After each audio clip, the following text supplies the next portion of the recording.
दोस्तों आज की इस वीडियो में हम बात करेंगे इंडसइंड बैंक की।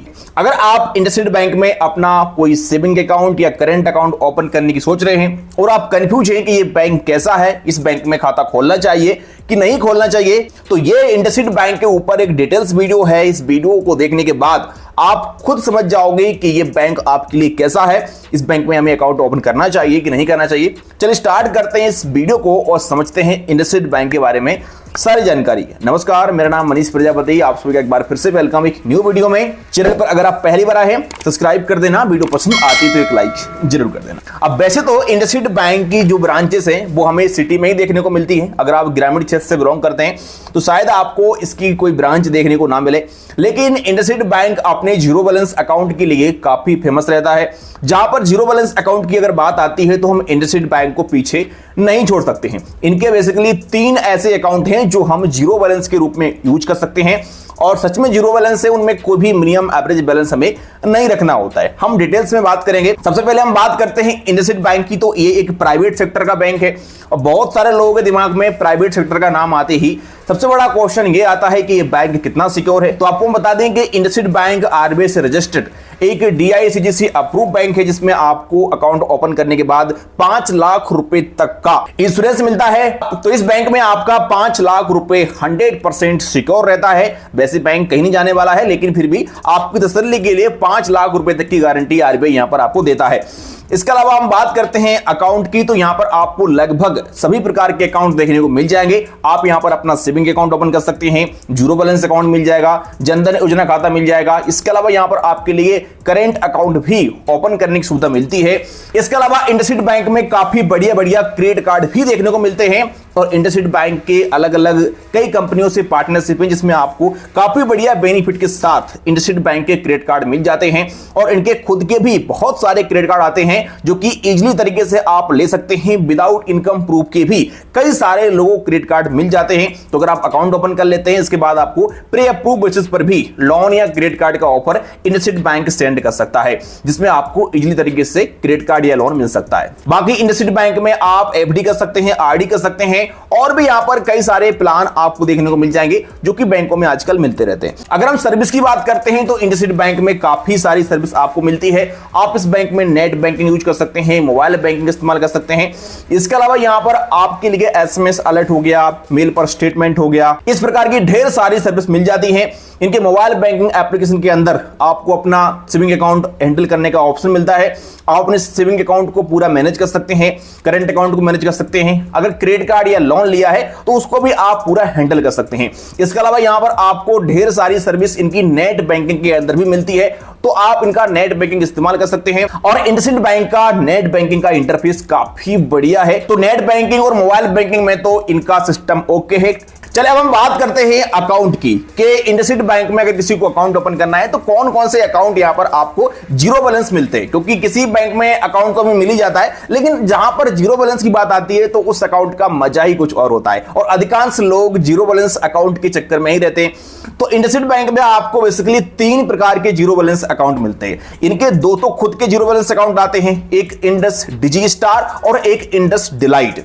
बाकी इनका प्ले स्टोर पर एक अलग से एप्लीकेशन है इंडी जीरो बैलेंस के नाम से, उससे भी आप अपना अकाउंट ओपन कर सकते हैं और वो भी इंडसइंड बैंक का ही अकाउंट है, लेकिन उसका सिस्टम सारा अलग है। सबसे पहले हम बात करते हैं इनके खुद के जीरो बैलेंस अकाउंट की। तो इनका जो इंडस डिजी स्टार अकाउंट है ये पूरी तरीके से एक जीरो बैलेंस अकाउंट है। अब कोई भी मिनिमम एवरेज बैलेंस नहीं रखना है और आप इसको ऑनलाइन ओपन कर सकते हैं। वीडियो के वास्ते के माध्यम से अकाउंट ओपन हो जाएगा। अकाउंट ओपन करने के लिंक मिलेंगे वीडियो के डिस्क्रिप्शन में, एक बार चेक कर लेना और घर बैठे बैठे अकाउंट ओपन कर लेना अगर ओपन करना है तो, लेकिन वीडियो को पूरा देखने के बाद। अब वैसे तो ये अकाउंट जीरो बैलेंस है, लेकिन इंडसइंड बैंक यहां पर ये बोलती है कि आपको एक बार इनिशियल फंडिंग करनी पड़ेगी। मतलब अकाउंट ओपन करने के बाद बस केवल अपने अकाउंट में 20,000 रुपए की इनिशियल फंडिंग करना है।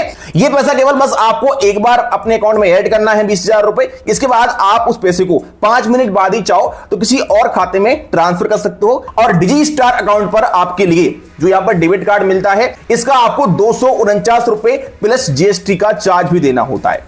इसके अलावा एक जीरो बैलेंस अकाउंट आता है इनका इंडस डिलाइट अकाउंट। यह भी एक पूरी तरीके से जीरो बैलेंस अकाउंट है, लेकिन इसकी भी कंडीशन है कि यहां पर आपको 10,000 रुपए की अपने अकाउंट में इनिशियल फंडिंग करना पड़ेगा। अकाउंट जीरो बैलेंस है लेकिन इनिशियल फंडिंग करनी पड़ेगी एक बार, उसके बाद चाहो तो पैसे को आप वापस अपने बैंक खाते में निकाल सकते हो। यहां पर जो डेबिट कार्ड मिलेगा आपके लिए, इसका आपको 500 रुपए जीएसटी का चार्ज देना होगा। इस प्रकार से सारी कंडीशनिंग अकाउंट की, बाकी का चार्ज तो इनके सेम रहते हैं लगभग सब बैंकों के, तो आप देख लेना। लेकिन मेन जो चार्ज होता है वो डेबिट कार्ड के होता है। चेकबुक वगैरह आप ऑर्डर कर सकते हैं, चेकबुक का कोई चार्ज नहीं है, फर्स्ट चेकबुक आपको बिल्कुल फ्री में मिल जाएगी। अब जो दोनों अकाउंट है आपके, यहां पर आपको वर्चुअल डेबिट कार्ड नहीं मिलता, ध्यान रखना। इंडस डिजी स्टार और इंडस डिलाइट अकाउंट, यहां पर आपको फिजिकल डेबिट कार्ड लेना ही पड़ेगा। इसके अलावा इनका एक अकाउंट आता है इंडी जीरो बैलेंस अकाउंट। यह भी पूरी तरीके से एक जीरो बैलेंस अकाउंट है, आप इसको ऑनलाइन ओपन कर सकते हैं वीडियो के माध्यम से। यहां पर आपको दोनों ऑप्शन मिलते हैं, वर्चुअल डेबिट कार्ड और physical debit card. Physical debit card का चार्ज देना पड़ता है, लेकिन आप अगर अपने अकाउंट में कुछ इनिशियल फंडिंग करते हो और अपने अकाउंट को मेगा स्टार में अपग्रेड कर लेते हो तो कोई भी चार्ज नहीं देना पड़ेगा। बाकी यहां पर आपको पासबुक और चेकबुक अभी नहीं मिलता है, बाद में हो सकता है कि मिलने लगे, लेकिन अभी कोई चेकबुक पासबुक नहीं मिलेगा क्योंकि डिजिटल अकाउंट है। तो इंडी जीरो बैलेंस अकाउंट काफी बढ़िया अकाउंट है, आप इसको भी ओपन कर सकते हो। अगर हम इंटरेस्ट की बात करते हैं तो इंडसइंड बैंक में अलग अलग अकाउंट का अलग अलग इंटरेस्ट होता है। अगर आप जीरो बैलेंस अकाउंट ओपन करते हैं इंडस डिलाइट या इंडस डिजी स्टार, तो आपको सेविंग अकाउंट पर इंटरेस्ट मिलता है 3.50% और एफडी करने पर 6.10% का इंटरेस्ट मिल जाता है। अगर आप इंडी अकाउंट ओपन करते हैं तो वहां पर आपके लिए सेविंग अकाउंट पर 6.75% और एफडी करने पर 7.50% का इंटरेस्ट मिल सकता है। अगर मैं इंडसइंड बैंक के कुछ नुकसान की बात करता हूं कि इस बैंक में अकाउंट ओपन करने के नुकसान क्या क्या है, तो सबसे बड़ा और सबसे पहला नुकसान जो मुझे पर्सनली लगा है वो ये है कि यहां पर आपको होम ब्रांच का कॉन्सेप्ट देखने को मिलता है। मतलब जो सरकारी बैंकों में नियम चलता है कि भाई जिस बैंक में अकाउंट ओपन किया उसी ब्रांच में जाओ कोई भी काम कराने के लिए, तो वो यहां पर आपको मिलेगा। इस बैंक में आपको ICICI bank, HDFC bank, IDFC first bank जैसा सिस्टम नहीं मिलेगा। इस बैंक में आपको कोई भी काम कराना है तो आपको अपनी होम ब्रांच में ही जाना पड़ेगा। तो इंडसइंड बैंक का यह सिस्टम मुझे सबसे घटिया लगता है। बाकी इंडसइंड बैंक वैसे बढ़िया बैंक है, बहुत सारी सर्विस यहां पर आपको मिल जाती है, जीरो बैलेंस अकाउंट देता है। अब अगर आप मेरे से पूछो कि तीनों अकाउंट में से अगर बढ़िया जीरो बैलेंस अकाउंट ओपन करना है तो कौन सा करना चाहिए, तो अगर आप एक जीरो बैलेंस अकाउंट ओपन करना चाहते हैं बेसिकली यूज के लिए, आपको चेकबुक मिल जाए, पासबुक मिल जाए, तो आप इंडस डिजी स्टार अकाउंट ओपन कर सकते हैं। जीरो बैलेंस अकाउंट रहेगा, यहां पर आपको 20,000 रुपए इनिशियल फंडिंग करना है, इसके बाद आप निकाल लें उस पैसे को। बाकी यहां पर आपको डेबिट कार्ड का 249 रुपए का चार्ज देना पड़ेगा। लेकिन अगर आप डिजिटल अकाउंट ओपन करना चाहते हैं नॉर्मल यूज के लिए, तो आप इंडी जीरो बैलेंस अकाउंट ओपन करें। यह अकाउंट सबसे बढ़िया अकाउंट है और यहां पर अगर आप अपने अकाउंट को मेगा स्टार में अपग्रेड कर लेते हो 50,000 रुपए डालने के बाद, तो आपके लिए यहां पर सब कुछ फ्री मिल जाएगा, कोई भी चार्ज नहीं लगेगा। अब वैसे भी आपका अकाउंट जीरो बैलेंस रहेगा, वर्चुअल डेबिट कार्ड फ्री मिलेगा, तो नॉर्मली आप इस अकाउंट को आराम से यूज कर सकते हो। बाकी चार्ज की बात करता हूं तो इंडसइंड बैंक में आपको एसएमएस अलर्ट का चार्ज देना पड़ेगा। इसके अलावा जो नॉर्मली चार्ज होते हैं बैंक में वो सारे चार्ज यहां पर आपको लगे जाते हैं, सब बैंकों में बराबर रहते हैं चार्ज। तो बेसिकली जो चार्ज आजकल बैंकों में लगते हैं, चेक बाउंस का चार्ज हो गया या आपने कोई चेक रिटर्न कर लिया डीडी वगैरह का, तो ये तो यहां पर आपको लगेंगे सारे। अगर हम ब्रांच के व्यवहार की बात करते हैं कि इस बैंक में ब्रांच का व्यवहार कैसा रहता है, अकाउंट ओपन कर लिया इसके बाद कभी अगर हम ब्रांच में जाते हैं तो कर्मचारियों का कैसा बिहेवियर रहता है, तो पर्सनली मैंने देखा है जो कि इंडसइंड बैंक की ब्रांच में जाकर के, तो मुझे इतना खास इनका ब्रांच का व्यवहार नहीं लगा। जो आजकल आईसीआईसीआई बैंक, एचडीएफसी बैंक हमारे लिए सर्विस देती हैं ब्रांच में, इस प्रकार की सर्विस शायद यहां पर आपको ना मिले और हर ब्रांच का व्यवहार अलग अलग हो सकता है। इसलिए आप एक बार खुद से अपने इंडसइंड बैंक की ब्रांच में जाकर के एक बार ट्राई करें किस प्रकार का व्यवहार है। तो अगर आप इंडसइंड बैंक में अकाउंट ओपन करना चाहते हैं तो कर सकते हैं, काफी बढ़िया बैंक है, यहां पर आपको कभी भी कोई दिक्कत नहीं आएगी। बेसिकली अगर आपको क्रेडिट कार्ड वगैरह लेना है प्री अप्रूव, तो आपको बड़ी आसानी से अकाउंट ओपन होने के बाद प्री अप्रूव क्रेडिट कार्ड या लोन के ऑफर भी मिल सकते हैं। बाकी आप क्या सोचते हैं इंडसइंड बैंक के बारे में, हमें कमेंट जरूर करना। जानकारी पसंद आई हो वीडियो को लाइक कर देना। चलिए फिर मिलते हैं किसी नेक्स्ट वीडियो में।